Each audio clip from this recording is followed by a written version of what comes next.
So I've just set up the new Optimum 9400 Extreme Blender. Put it together with the cap on the jug and the cap on the noise cover. So that locks and unlocks. So we work that out. I'm going to open the cover and pop the jug in. See how it looks when we close up.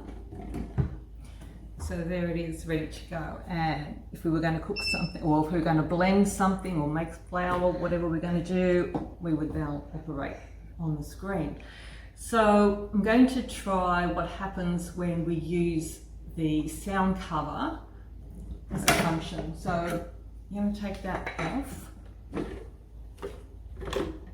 And it's the cap on the actual jug comes off as well. So I put that in. Lid down. So again, you know, this is ready to use as far as I can see, with using the sound cover and a tamper as well. So, okay, that's it until we find something that we're going to blend. Thank you.